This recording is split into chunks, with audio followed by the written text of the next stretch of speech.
도레미파솔라시도 미노처럼 내 맘 넘어가는 주야 도레미파솔라시도 돌이표인가봐 계속 너만 찾아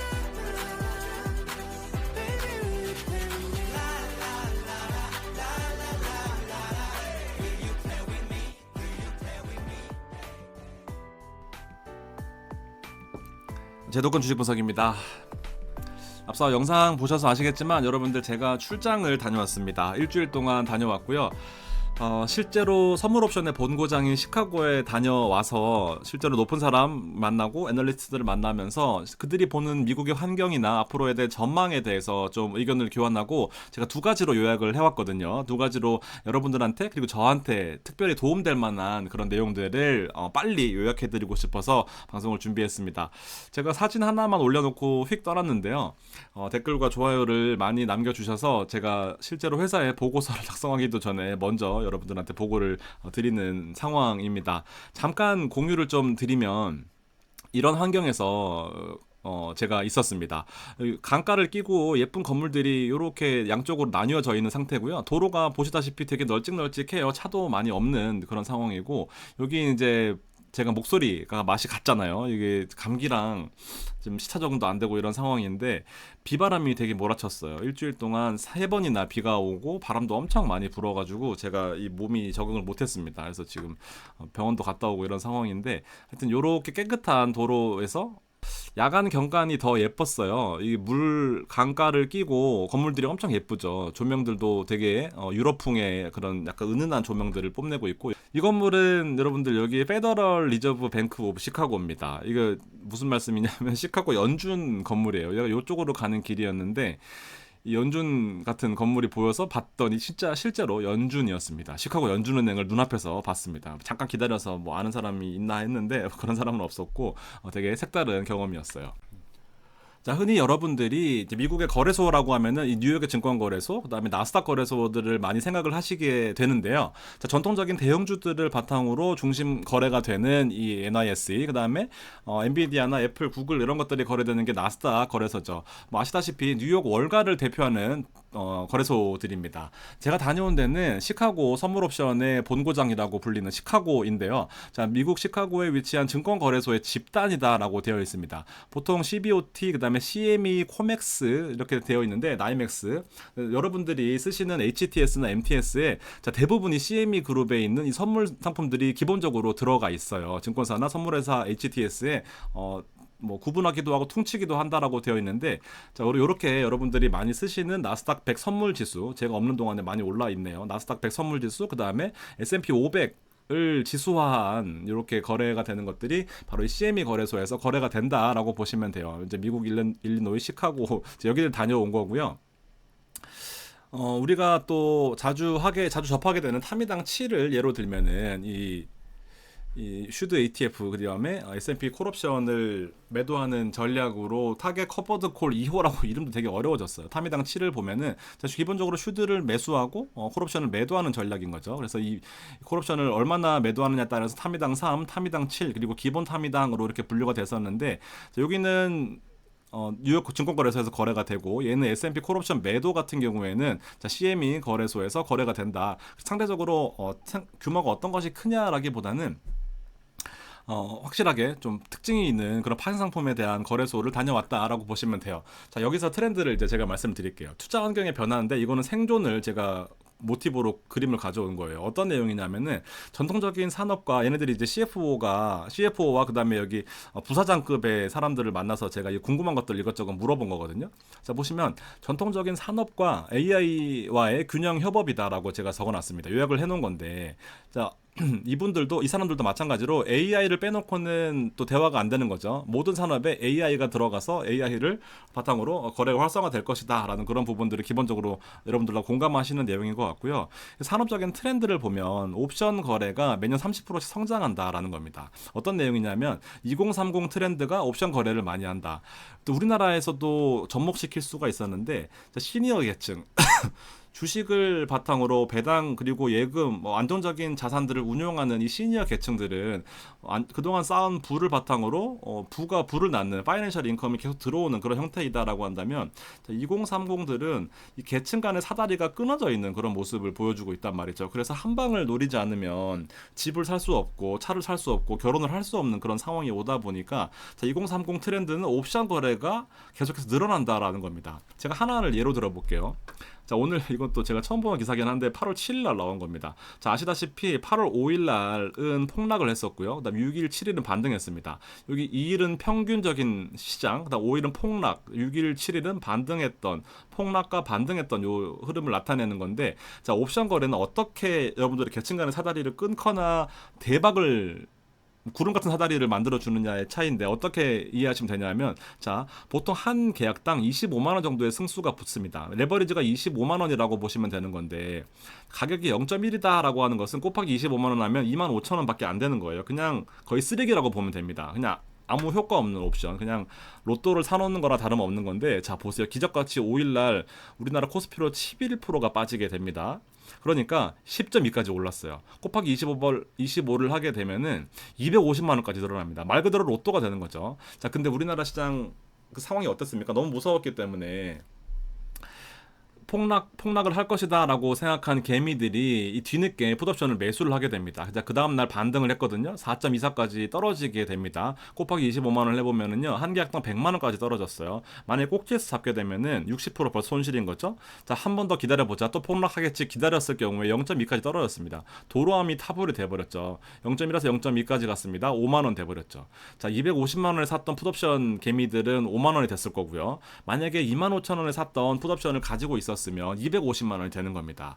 자, 떨어지는데 베팅하는 거죠. 나는 이 떨어지는 것에 베팅을 하는 대신에 프리미엄을 주는 거예요. 얼마를 주는 겁니까? 2만 5천 원을 주는 거죠. 얼마를 주는 겁니까? 250만 원을 주는 거죠. 자, 그렇지만 반대로 풋옵션 프리미엄을 매도한 사람들은 이 가격들이 그대로 프리미엄이 되는 겁니다. 자, 보통은 2만 5천 원만 주고 이 막권을 사는 거예요. 그래서 만기가 있거든요. 옵션이 만기가 있잖아요. 그래서 요렇게 만기가 한 달인 경우, 그다음에 요렇게 만기가 하루인 경우 이런 식으로 있는데, 자, 한 달 8월 7일로부터 그 다음 주 목요일이 만기입니다. 물론 당연히 이 사이까지 또다시 폭락하지 않았기 때문에 이 막권들은 결국 꽝이 되는 거죠. 이게 풋옵션에 약간 베팅하는 그런 사람들의 심리입니다. 자, 이 거래소에서도 옵션에 대한 고민이 있어요. 실제로 CME에는 주간 옵션, 주간 만기되는 옵션이 거래가 되고 있거든요. 실제로 월, 주간, 일 만기가 이렇게 나누어져 있어요.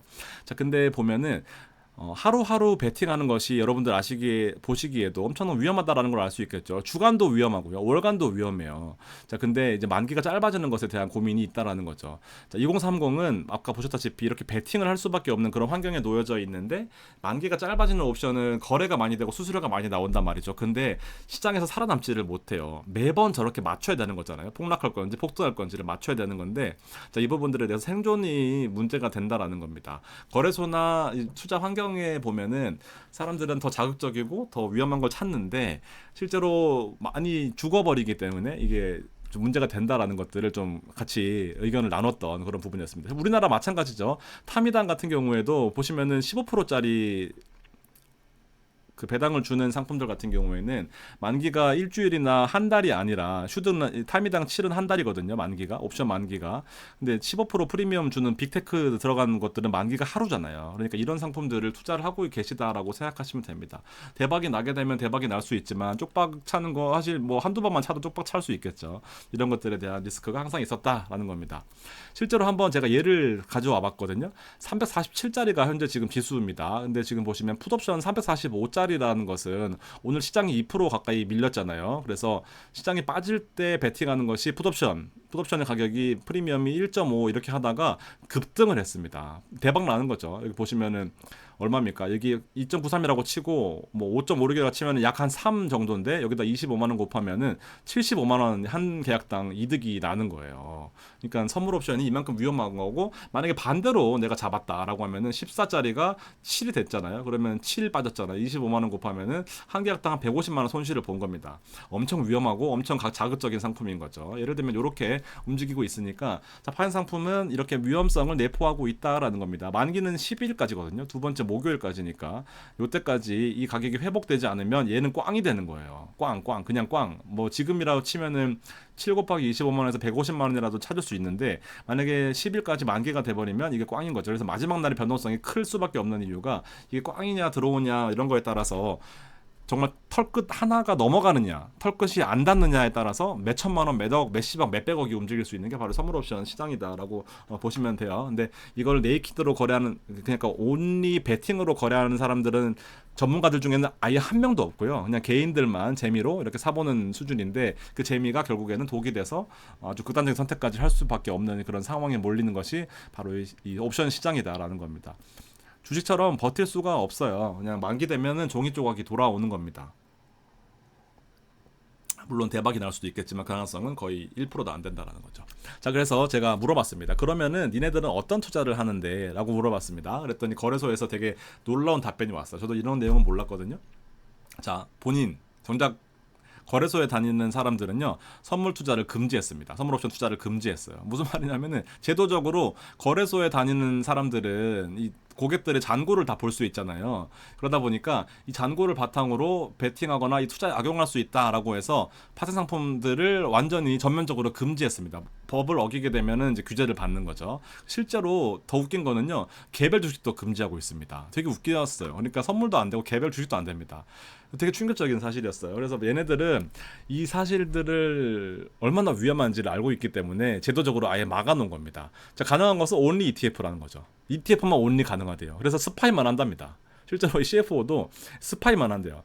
투자에서 생존이 목적인 거고 결국 이분들은 워낙 깡통차는 계좌들을 많이 보잖아요. 선물 옵션 거래를 하다 보니까. 그래서 배당과 성장에 포커스를 맞추고 있는데 결과적으로 가장 우스갯소리긴 한데 생존이 목적이었다라는 겁니다. 그러면서 SPY를 모았다라고 하는 것은 이제 뭐 뒤에 보여드리겠지만 얼마나 많은 이제 부를 이루었겠냐라는 것은 대략적으로 짐작을 할 수 있는 거죠. 자, 그리고 앞으로 금리가 낮아질 거잖아요. 그래서 여기서 어떻게 고민을 하는지도 제가 여쭤봤습니다. 자, 스파이를 한번 볼까요? 자, 올타임 하이입니다. 1년 동안 34%나 올랐고요. 배당도 1.23 정도 나오고 있네요. 자, 스파이 ETF는 여러분들 아시겠지만 우리나라 죄송합니다. 미국을 대표하는 500개의 기업에 나눠서 투자하는 ETF입니다. 뭐 언제 사도 플러스였기 때문에 지금 고점이잖아요. 누구도 손해 볼 수 없는 574.71이 최고치인데 571입니다. 그러니까 손해본 사람이 이익 본 사람이 99.99%라는 거죠. 손해볼 확률이. 여기다만 투자를 한대요. 되게 충격적이었습니다. 자, 그리고 아시다시피 이제 S&P를 추종하는 대표적인 이 ETF인데 테크놀로지가 비중이 33%나 되는 겁니다. 그래서 500개 대형 기업 중에서 뭐 여기서 보시면 이제 애플, 마이크로소프트, 엔비디아가 비중이 높고 나머지가 3% 이하 되는 것들이 이제 아마존과 구글에서 토탈 504개 기업에 투자를 하는 것이 바로 이 스파이 ETF인 거죠. 그리고 주식 투자를 금지시키고 장기적으로 살아남는 투자를 고민한다라고 하는데 이 사람들은 돈 많이 벌고 똑똑한 사람들도 결과적으로는 스파이를 투자한다라는 것이 되게 충격적이었습니다. 그래서 슈드는 안 하냐 했더니 슈드도 많이 하는데 대부분의 사람들은 스파이를 많이 한다라는 거죠. 그래서 제가 또 이제 금리가 떨어지는데 이게 무슨 저축을 뭐 어떻게 하냐 했는데 그래서 제가 물어봤죠. 금리 떨어지는데 무슨 저축을 하냐? 이자율의 효과라는 거 있거든요. 이분들도 예측하는 게 내년까지 3%까지 금리는 떨어질 것으로 예측을 한다라는 거였습니다. 자, 그래서 제가 금리가 떨어지는데 저축을 계속 하는 게 맞냐라고 했더니 되게 신기한 말을 했습니다. 자, 이자율 효과라고 하는데 자, 목표한 금액을 도달하기 위해서 금리가 낮잖아요. 그러니까 오히려 금리가 낮기 때문에 일반 사람들은 저축을 안 한다라고 생각하지만 이 사람들은 저축을 더 해야 되지 않냐. 목표가가 5천만 원이 있으면 5천만 원을 버는데 금리가 5%인데 3% 떨어지면은 저축 안 하고 다른 걸 해야지가 아니라 저축을 더 해야 되지 않냐라는 게 그런 마인드였습니다. 약간 여러분들 어떻게 보면은 당연한 얘기인데 어떻게 보면 되게 저는 충격적이었거든요. 돈을 더 많이 저축을 해야 도달하기 때문에 금리가 떨어지면 더 많이 저축을 하고 그다음에 더 소비를 줄이기 때문에 그래서 오히려 그 경기 침체가 올 수 있는 그런 가능성에 대해서도 얘기를 했습니다. 투자 심리가 좀 변할 수 있잖아요. 그러니까 실질적으로 저축을 더 많이 하려면 소비가 줄어들고 기업이 매출이 줄어들고 그러면서 시장에 어떤 그 돈이 좀 줄어들면서 하락 압력을 받을 수가 있잖아요. 그래서 금리 인하를 하게 되면 여러분들도 아시다시피 무조건 호재다라고 보지 않는 이유가 얘네들의 마인드가 약간 일본 사람 같은 마인드였습니다. 더 많이 저축을 한다라고 하니까 기업들에 대한 순환 구조가 좀 더 순환 사이클이 좁아질 수 있겠다라는 부분들을 좀 생각을 해볼 수 있었습니다. 되게 신기한 내용이죠. 그래서 제가 여기다가 하나만 더 덧붙이면서 좀 정리를 하자면은요. 저는 증권사에 다니지만 은행에 여러분들 입사하게 되면은요. 되게 은행이 보수적인 집단이라고 하잖아요. 근데 증권사 직원들은 돈을 많이 못 모아요. 은행 직원 그리고 증권사 직원 이렇게 해놓으면은 저희 증권사 직원들은 되게 듣는 정보들이 많단 말이죠. 근데 은행 사람들은 그냥 은행 예금만 합니다. 근데 자 보세요. 은행 이제 직원들이 입사를 해서 처음 받는 월급이 250만 원입니다. 저희 증권사 직원들은 한 400만 원 넘을 거예요. 지금 시절로는. 근데 250만 원 되게 적어요. 되게 가난한 삶을 삽니다. 자, 근데 퇴사하고 나서 나중에 보면요. 은행이 위너입니다. 자, 왜 그러냐면은 얘네들이 강제로 이렇게 해요. 월급을 400만 원 받게 되면 예금 적금에 100만 원, 연금과 IRP에 60만 원, 50만 원, 30만 원, 우리 사주에 한 100만 원 이렇게 된 다음에 그 다음에 월급 순수익으로 떨어집니다. 이게 250만 원이라는 거예요. 자, 이렇게 해서 20년, 30년을 근무를 하게 되면은 나중에는 아예 비교 불가인 숫자가 복리로 불어나게 되는 거죠. 이런 개념인 것 같습니다. 그래서 실제로 은행에 입사를 하게 돼서 돈이 없다 하는 사람들은 다 이렇게 알아서 굴러가고 있는 거예요. 근데 증권사들은 안 하거든요. 약정 돌려야 되죠. 내 주식 돌려서 수수료 채워야 되죠. 그다음에 펀드 가입했다가 해지하고 막 이렇게 해야 되죠. 그러다 보니까 증권사 직원도 돈을 못 모아요. 근데 비슷한 개념인 것 같습니다. 실질적으로 얘네들은 더 많은 저축을 하기 위해서 노력하는 그런 상황이다라고 생각되는 것들이 바로 이 은행과 증권사의 차이, 혹은 은행에 처음 입사했을 때 어떤 식으로 자산 포트폴리오를 짜서 그 사람들이 왜 안정적으로 은퇴를 해서 돈이 많은지에 대해서 한번 고민해 볼 수 있는 그런 시간이었다라는 겁니다. 자, 오늘 준비한 내용은 좀 대단한 건 아니지만 저축이라는 측면에서 주식도 지금 힘들잖아요, 여러분들. 제가 뭐 내일부터 주식 다시 볼 거지만 고민되는 부분들이 많다라고 생각이 듭니다. 그래서 오늘 여러분들이 어떤 식으로 투자를 해야 될지에 대해서 한번 생각을 해보시고 저도 같이 그 부분을 좀 고민을 해보는 시간을 앞으로도 가지려고 합니다. 네, 여기까지 하고요. 또 열심히 달려보는 그런 제도권이 되도록 하겠습니다. 고맙습니다.